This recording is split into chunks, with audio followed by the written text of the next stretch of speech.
Shalom, shalom, haleluya, puji Tuhan. Selamat pagi. Luar biasa, Tuhan memberikan kita satu hari lagi untuk hari ini, Rabu 12 Oktober tahun 2022. Ini sungguh adalah sebuah anugerah yang harus bisa kita jalani dengan penuh tanggung jawab di hadapan Tuhan.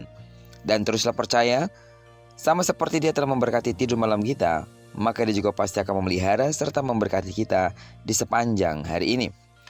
Baiklah, sebelum kita lebih jauh melakukan semua kegiatan aktivitas kita sepanjang hari ini, izinkan kembali Tuhan bicara secara pribadi kepada kita lewat pembacaan Alkitab 1 hari 1 pasal dari pembacaan 48 hari bersama Yehezkiel.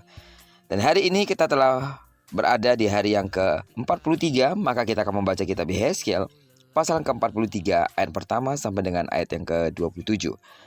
Judul renungan kita hari ini, kasihnya selalu tersedia. Sebagai pengantar renungan ini, saya akan coba bacakan untuk kita ayatnya yang kedua. Sungguh, kemuliaan Allah Israel datang dari sebelah timur, dan terdengarlah suara seperti suara air terjun yang menderu dan bumi bersinar karena kemuliaannya. Saudara, beberapa orang berpikir bahwa ada saat-saat di dalam hidup di mana mereka merasa Tuhan berada sangatlah jauh dan sulit untuk dijumpai. Meski mereka mencoba menghampirinya dengan doa yang kusuk sekalipun, mereka tetap merasa ia tak dapat dijangkau. Apakah sebenarnya yang menyebabkan perasaan seperti itu muncul dalam hati mereka? Pengalaman umat Israel bersama dengan Allah menuturkan kepada kita salah satu alasan Allah meninggalkan umatnya, yaitu keberdosaan manusia.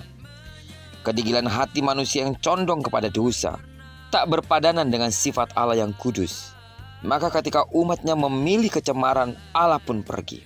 Yehezkiel menyaksikan bagaimana kemuliaan Allah pergi meninggalkan bait suci. Umat Israel harus mengalami pembuangan. Akan tetapi Allah tidak selamanya murka. Amin. Karena sifat kasihnya yang kekal, Allah mengampuni.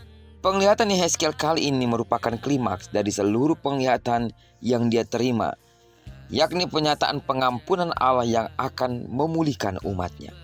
Tepat seperti waktu Yehezkiel melihat kemuliaan Allah meninggalkan bait suci, demikian ia menyaksikan kembali kedatangannya melalui pintu gerbang timur dan memenuhi bait suci.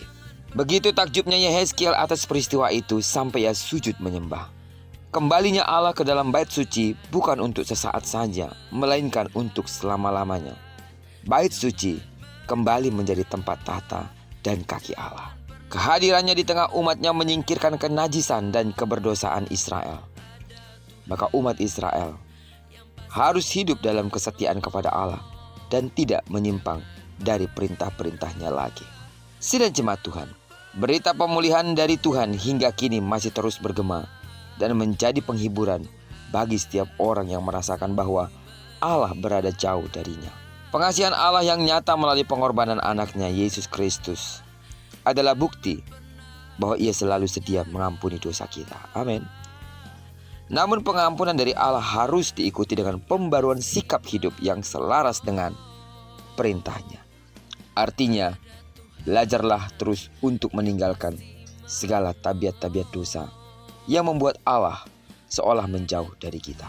Sungguh, dalam kasih-Nya, Allah akan tetap menunjukkan dirinya sebagai Allah yang mengasihi, yang mencintai, melindungi, bahkan Allah yang memberkati. Kasih-Nya akan tetap kepada setiap orang yang mencarinya dengan sungguh-sungguh. Kasih-Nya adalah kasih yang abadi kepada setiap orang yang berseru-seru kepada namanya, nama Yesus, Raja di atas segala raja.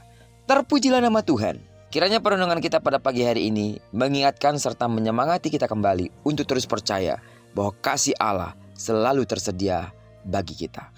Diberkatilah kita di sepanjang hari ini, digenapi firman yang telah berjanji bahwa apa yang dikerjakan tangan kanan dan tangan kiri kita dibuatnya berhasil. Kemanapun kaki kanan dan kaki kiri kita melangkah, ke sana kemuliaan Tuhan pasti dinyatakan. Diberkatilah kita bersama dengan orang-orang kita kasihi, serta bersama dengan orang-orang yang kita cintai dimanapun mereka berada. Terpujilah nama Tuhan. Shalom.